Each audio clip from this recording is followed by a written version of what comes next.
नमस्कार महाराष्ट्रातील माझ्या सर्व अभियोग्यताधारक बंधू आणि भगिनींनो, महाराष्ट्रातील नव्हे तर संपूर्ण आशिया खंडातील सर्वात मोठी संस्था रयत शिक्षण संस्थेचं माध्यमिकचं मेरिट किती लागतं सेकंडरीचं हे आजच्या या व्हिडिओमध्ये आपण पाहणार आहोत. विषयानुसार मेरिट काय लागलेलं आहे 2022मध्ये आणि या वर्षी देखील तुम्हाला थोडासा अंदाज येईल की नक्की येणाऱ्या ज्या भरपूर जागा आहेत, कारण की मे 2026पर्यंत बरेचसे शिक्षक रिटायर्ड होत आहेत, त्यांच्या देखील जागा येणं अपेक्षित आहे.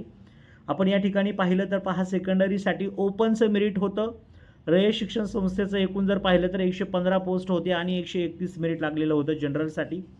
जनरल वुमनचं जर पाहिलं तर 106 जागा होत्या आणि आपण जर पाहिलं तर पहा या ठिकाणी कट ऑफ होता 132चा. आणि ही लक्षात ठेवा, रयत शिक्षण संस्था ही विदाऊट इंटरव्ह्यूला देणारी संस्था आहे. एकाच एक तुम्हाला पुढे दिसत असेल number of candidate eligible for recommendation, जेवढ्या जागा तेवढेच कॅन्डिडेट आहेत. पहा आपण जर विचार केला तर म्हणजे थोडक्यात सांगायचं म्हटलं तर त्या जागांसाठी तेवढे कॅन्डिडेट त्या ठिकाणी रिकमेंड झालेले आहेत, कदाचित तेवढ्या पोस्ट होत्या त्यांच्या.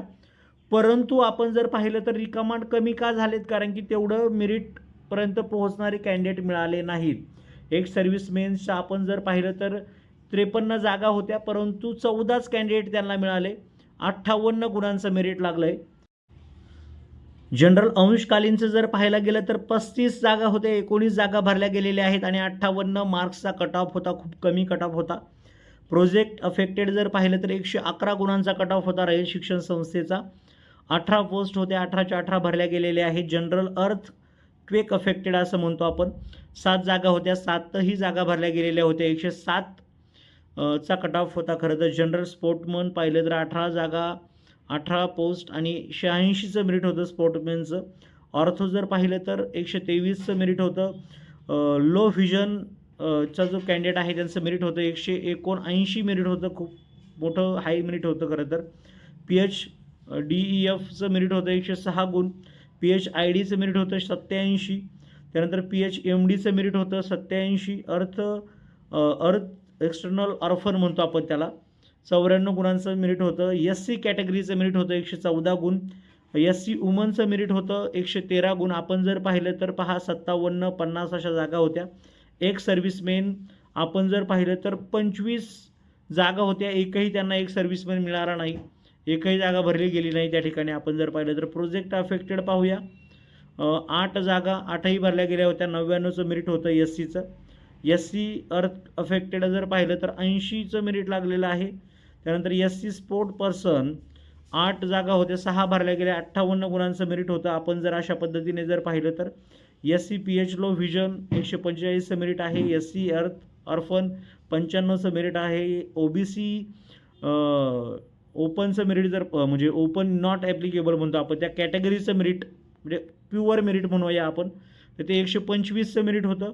OBC वुमनचं मेरिट होतं 122. OBC एक सर्व्हिसमेन, त्यानंतर अंशकालीन आणि OBC प्रोजेक्ट अफेक्टेडचं जर पाहिलं तर 109चं मेरिट होतं. अर्थ अफेक्टेड जर पाहिलं तर 92चं मेरिट आहे. स्पोर्ट पर्सनचं OBCचं मेरिट होतं 83 गुण. ऑर्थोचं मेरिट जर पाहिलं तर 140चं गुण त्या ठिकाणी मेरिट होतं. लो व्हिजन जर पाहिलं तर 138चं मेरिट होतं. PhDEF जर पाहिलं 104चं मेरिट होतं. PhIDचं जर पाहिलं तर 101 एवढं मेरिट होतं.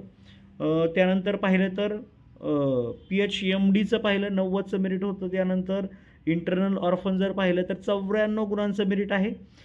त्यानंतर आपण VJA NA नॉट ॲप्लिकेबल म्हणतो त्यांना 117 गुणांचं मेरिट होतं. वुमनचं 113चं होतं. एक सर्व्हिसमेन जर पाहिलं अंशकालीन. त्यानंतर प्रोजेक्ट अफेक्टेड जर पाहिलं VJAमध्ये 102चं मेरिट होतं. अर्थ अफेक्टेड जर पाहिलं अर्थक्वेक अफेक्टेड, त्यानंतर स्पोर्ट पर्सन 81चं मेरिट आहे. PhDEF VJAमध्ये 110चं मेरिट आहे. लक्षात ठेवा. NTB पहा, NTBचं जर पाहिलं नॉट ॲप्लिकेबल म्हणतो, प्युअर त्या कॅटेगरीमध्ये असणारे जे उमेदवार आहे त्यांचं जर पाहिलं 115 गुणांचं मेरिट होतं, जे की ऑदर म्हणजे त्या कॅटेगरी अंतर्गत असणाऱ्या जो कोठा आहे तो सोडून बाकीचं जर पाहिलं तर 118चं मेरिट होतं. वुमनचं 115 होतं. अंशकालीन जर पाहिलं तर 60 गुणांचं मेरिट लागलेलं होतं. प्रोजेक्ट अफेक्टेड जर पाहिलं 109चं मेरिट होतं. अर्थ अफेक्टेड जर पाहिलं तर 90 गुणांचं मेरिट होतं. स्पोर्ट्स पर्सन जर पाहिलं तर 75 गुणांचं मेरिट होतं. NTB लो व्हिजन जर पाहिलं तर 147चं मेरिट होतं. NTB PH जर पाहिलं तर 88चं मेरिट होतं. त्यानंतर NTD पाहिलं तर पहा या ठिकाणी NTD वुमनचं मेरिट 138चं होतं. लो व्हिजन जर पाहिलं तर 155 होतं. इंटरनल ऑर्फन जर पाहिलं 92 गुणांचं मेरिट होतं. त्यानंतर EWSचा विचार केला तर 125 गुणांचं मेरिट होतं. EWS वुमन जर पाहिले तर 121 होतं. त्यानंतर EWS अंशकालीनचा विचार जर केला तर 91 गुणांचं मेरिट होतं. इकॉनॉमिकली वीकर सेक्शन म्हणतो. प्रोजेक्ट अफेक्टेड 111 गुणांचं मेरिट होतं. EWS अर्थ अफेक्टेड जर पाहिलं 107 गुणांचं मेरिट होतं. त्यानंतर EWS स्पोर्ट्स पर्सन जर पाहिलं 83 गुणांचं मेरिट आहे.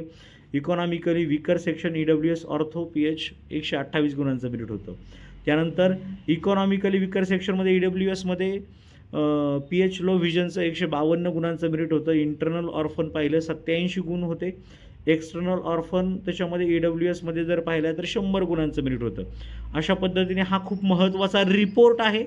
आता याच्यामध्ये आपण जर पाहिलं तर कोणाचं सिलेक्शन झालं ते पण तुम्हाला त्या ठिकाणी जागांवाईज किती जागा होत्या तुम्हाला ते पण कळेल. किती जागा होत्या ऑल पोस्ट जर पाहिल्या 1 ते 5 ऑल सब्जेक्ट जर पाहिलं एडेडचं 107 जागा होत्या आणि इलिजिबल 24च कॅन्डिडेट होते. आता तुम्हाला वरती सांगितलं कारण की त्या लेवलचे कॅन्डिडेट जर मिळाले नाही तर असा प्रॉब्लेम येतो.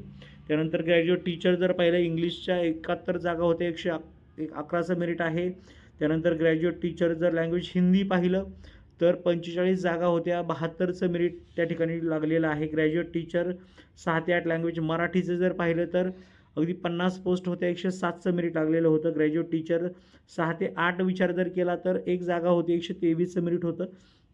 त्यानंतर मॅथेमॅटिक्ससाठी आपण जर विचार केला तर 53 जागा भरल्या गेल्या 6 ते 8च्यात 123चं मेरिट होतं. ग्रॅज्युएट टीचर जर पाहिलं आपण सायन्स विषयाचं जर तर 128 मेरिट होतं. 65 जागा होत्या ग्रॅज्युएट टीचर 6 ते 8ला. 6 ते 8 आपण जर पाहिलं सोशल सायन्स 98चं मेरिट त्या ठिकाणी लागलेलं होतं. ग्रॅज्युएट टीचर जर पाहिलं 9 ते 10 पहा 9 ते 10चा आपण जर विचार केला तर एडेडसाठी आपण जर विचार केला तर 53 जागा आणि 88 गुणांचं PHचं मेरिट होतं. नॉन PH जर पाहिलं 127 होतं. ग्रॅज्युएट टीचर हिंदी विषयाचं मेरिट जर पाहिलं तर 58 आणि ऑर्फनचं 87. हिंदीचं मेरिट पहा खूप कमी त्या ठिकाणी खरं तर लागलेलं आपल्याला दिसतंय ऑर्फनसाठी. त्यानंतर ग्रॅज्युएट टीचर स्टँडर्ड 9 ते 10चं मराठी विषयाचं मेरिट जर पाहिलं तर 114 गुणांचं मेरिट आहे. एरेडसाठी 47 जागा होत्या. ग्रॅज्युएट टीचर जर पाहिलं लँग्वेज मराठीसाठी विचार केला तर 114चं मेरिट होतं. त्यानंतर संस्कृतचा विचार केला तर 138चं मेरिट होतं. मॅथेमॅटिक्स जर पाहिलं 9 ते 10चं मेरिट चेक करा कारण की महाराष्ट्रातील बरेचसे विद्यार्थी 9 ते 10चे जे सायन्स मॅथला खरं तर जास्त मार्क्सचे आहेत. मॅथेमॅटिक्सचं मेरिट जर पाहिलं 34 जागा होते आणि 152 गुणांचं मेरिट होतं. ग्रॅज्युएट टीचर जर पाहिलं सायन्ससाठी आपण विचार जर केला तर सायन्स 29 पोस्ट होते आणि 150 गुणांचं मेरिट होतं सायन्सचं लक्षात ठेवा. ऑर्फन आणि PHचा जर भाग सोडला तर म्हणजे त्याच्यामध्ये असणारं जे मेरिट आहे ते अशा पद्धतीने आहे. सोशल सायन्सचं मेरिट जर पाहिलं 125 गुणांचं होतं 54 जागा होत्या. आता हायर सेकंडरीकडे जाऊया आपण. त्याच्यामध्ये जर पाहिलं तर हायर सेकंडरीचा जर आपण विचार केला तर एडेडसाठी 1 जागा होती. ॲग्रिकल्चर सायन्स आणि टेक्नॉलॉजीसाठी 135 गुण होते. हायर सेकंडरी जर पाहिलं 11वी 12वीसाठी ॲग्रिकल्चर सायन्स टेक्नॉलॉजी मराठी विषय माध्यमातून आपण जर पाहिलं तर 134चं मेरिट होतं.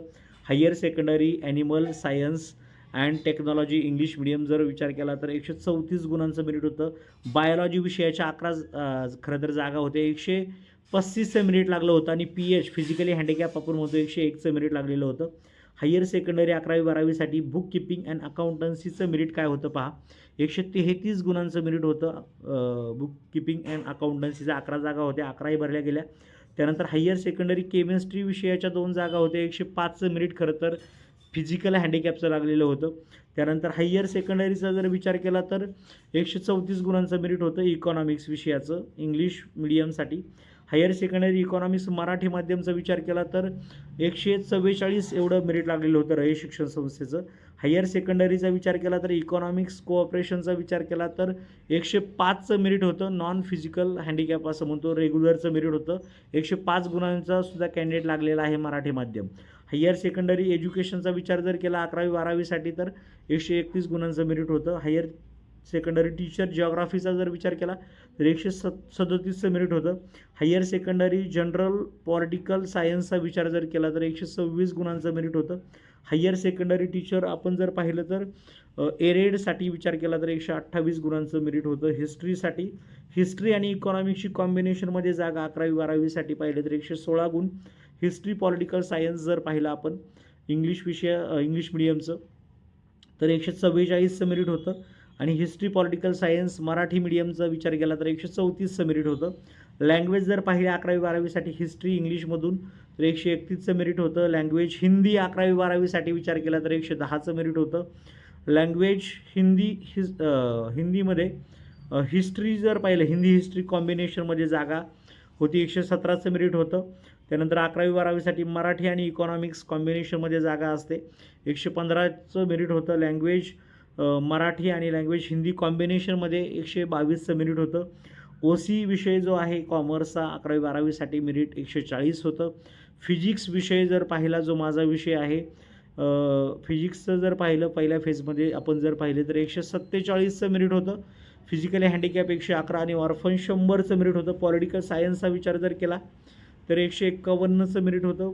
त्यानंतर पॉलिटिकल सायन्स इकॉनॉमिक्सचा विचार जर केला तर म्हणजे पॉलिटिकल सायन्स आणि इकॉनॉमिक्सची कॉम्बिनेशन जागेचा विचार केला तर 140चं मेरिट होतं. सायकॉलॉजीचा विचार जर केला तर 136चं मेरिट होतं. सिक्रेटरीली प्रॅक्टिसेस आपण त्याला म्हणतो SP विषयासाठी जर पाहिलं तर 136चं मेरिट होतं. सोशिओलॉजीचं पाहिलं तर 138चं मेरिट होतं. अशा पद्धतीने आणि सिलेक्ट झालेले कॅन्डिडेट तुमच्या ओळखीचे सुद्धा असू शकतात. पहा हे सगळे विषयानुसार सर्व कॅन्डिडेट आपल्याला या ठिकाणी पाहायला मिळतात. तुम्ही पाहू शकता विषयानुसार ही लिस्ट आहे. व्यवस्थितपणे सगळ्यांनी पाहून घ्या की आपल्या विषयाचं मेरिट किती लागलं आहे किंवा कोणत्या कॅटेगरीचा आणि कोणता कॅन्डिडेट लागला आहे, त्याला गुण किती होतं, त्याची जन्मतारीख काय होती, त्याची कॅटेगरी काय होती, हे सुद्धा तुम्हाला या ठिकाणी या व्हिडिओच्या माध्यमातून पाहता येईल. तर सर्वांनी तयारी ठेवा की महाराष्ट्रातील ही एक नामवंत संस्था आहे. सर्वांनी या संस्थेला नक्की प्रेफरन्स द्या.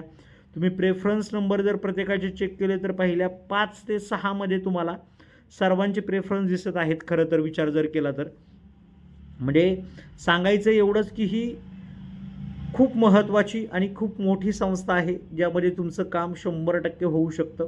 त्यामुळं सर्वांनी या संस्थेला प्रेफरन्स देणं खूप गरजेचं आहे असं मी सांगेल. आणि नक्की कसे प्रेफरन्स द्यायचे यावरती एक मी स्पेशल व्हिडिओ बनवतो आहे. नक्की सर्वांनी तो व्हिडिओ पहा. नवीन असाल तर आपल्या चॅनेलला प्लीज सबस्क्राईब करून शेजारी असणाऱ्या बेलवरती क्लिक करून ठेवा जेणेकरून तुम्हाला मी संपूर्ण व्हिडिओ अपलोड करतो आहे. प्रायमरीच्या मेरिट संदर्भातला एक व्हिडिओ याच रयत शिक्षण संस्थेचा मी अपलोड करतो आहे. तो सुद्धा सर्वांनी व्यवस्थितपणे पाहून घ्या. ओके. तर अशा रीतीने हे मेरिट खरं तर आहे. आपण जर पाहिलं तर संपूर्ण विषयांचं खरं तर हे मेरिट आपल्याला या ठिकाणी पाहायला मिळते. रयत शिक्षण संस्था कारण की आशिया खंडातील सगळ्यात मोठी ही संस्था आहे. तुमच्या ओळखीचे सुद्धा या ठिकाणी कॅन्डिडेट याच्यामध्ये तुम्हाला पाहता येतील. ओके. तर अशा पद्धतीने ही रयत शिक्षण संस्था आणि या संस्थेचं मेरिट लिस्ट आपण या ठिकाणी अगदी व्यवस्थितपणे पाहिलेली आहे. कारण की याच्या आधारावरतीच तुम्हाला थोडासा अंदाज येईल की मेरिट किती लागतं आहे. तुमचे गुण या ठिकाणी इथपर्यंत आहेत का नक्की व्हिडिओच्या खाली कमेंट करा. आणि माझी एक विनंती असेल तुम्हाला काहीही अडचण असेल या भरती संदर्भातली नक्की तुम्ही कमेंट बॉक्समध्ये करा. मी देण्याचा नक्की प्रयत्न करेल त्याचं उत्तर. त्यामुळं चांगल्यात चांगल्या तुमच्या ज्या काही कमेंट्स असतील नक्की त्याला रिप्लाय दिला जाईल. ओके. तर अशा पद्धतीने हे सेकंडरीचं मेरिट पहा प्रत्येक विषयाचं अगदी तुम्ही चेक करू शकता. अगदी तुम्ही लोवेस्ट अगदी सायन्स असेल शेवटचं मेरिट कुठपर्यंत गेलं हे पण तुम्हाला चेक करता येईल त्या विषयाचं. आपण जर या याच्यातून पाहिलं तर या लिस्टमधून पाहिलं तर त्यामुळं तुम्ही चांगल्या पद्धतीने कारण की रयत शिक्षण संस्थेच्या खूप जागा आहेत आणि या जागा जर खेचून आणण्याचा प्रयत्न सर्वांनी करायचा आहे. तिथे विनंती करायची आहे जवळपास राहणाऱ्या विद्यार्थ्यांना तर नक्कीच विनंती असेल की तुम्ही असा प्रयत्न करा की या सर्व जागा आल्या पाहिजेत आणि याच भरतीमध्ये महाराष्ट्रातील जास्तीत जास्त माझे बंधू आणि भगिनी आहेत त्यांचं सिलेक्शन झालं पाहिजे.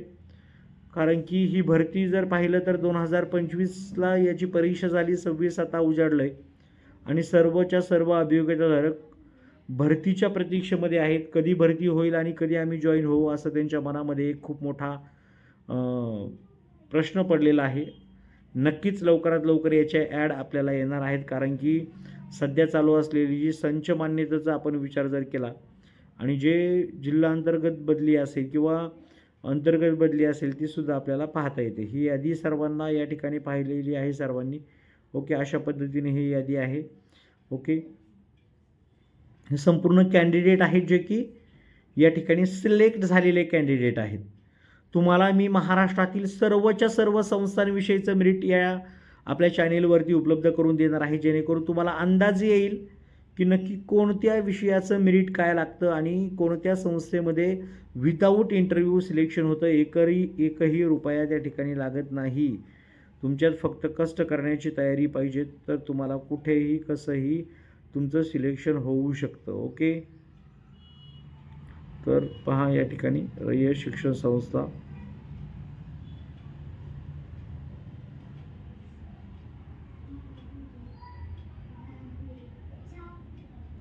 ही रयत शिक्षण संस्थेची ही संपूर्ण लिस्ट आपण पाहतोय, जेणेकरून तुम्हाला अंदाज येईल की या रयतच्या भरपूर अशा जागा होत्या. तुम्हाला जागांचा देखील अंदाज येईल की पहा किती कॅन्डिडेट सिलेक्ट झालेले आहेत आणि कोणत्या कॅटेगरीचे आहेत ते सुद्धा तुम्हाला या ठिकाणी पाहता येईल. कॅटेगरीनुसार तुम्ही जर विचार केला तर तुम्हाला ही यादी खूप व्यवस्थितपणे या ठिकाणी तुम्ही पाहू शकता. तुमच्या कॅटेगरीनुसार तुम्ही पाहू शकता कोणत्या विषयाला काय जागा होत्या. त्यामुळे मी ही यादी खरं तर दाखवतोय बऱ्याच जणांना. आणि एक विनंती असेल, या व्हिडिओच्या डिस्क्रिप्शन बॉक्समध्ये मी एक टेलिग्रामची लिंक दिली आहे. टेलिग्राम ग्रुप सर्वांनी जॉईन करून ठेवा. त्यावरती मी अशा महत्त्वाच्या व्हिडिओ अपलोड करत असतो. आम्ही ज्या इंटरव्ह्यूमध्ये आम्ही ज्या गोष्टी फेस केलेल्या आहेत त्या नक्कीच तुमच्याशी शेअर करून तुमचा कॉन्फिडन्स कसा वाढेल यासाठी आम्ही 100% प्रयत्न करणार आहोत, जेणेकरून तुम्हाला एक अंदाज येईल आणि चांगल्या पद्धतीने आपलेसुद्धा जे बांधव आहेत ते सुद्धा त्या ठिकाणी जॉईन केले कसे होतील यासाठी आपण प्रयत्न करणार आहोत. पहा, ओके, तर अशा पद्धतीने आपण जर विचार केला तर पहा भरपूर अशा खरं तर या रयत शिक्षण संस्थेच्या पोस्ट आपण या ठिकाणी पाहतोय. भरपूर जागा आहेत. याची PDF देखील आपल्या टेलिग्रामला मी शेअर करतो, जेणेकरून तुम्हाला अंदाज येईल की नक्की किती मेरिट खरं तर लागतं या ठिकाणी, म्हणजे वेगवेगळ्या विषयांचं रयत शिक्षण संस्थेचं.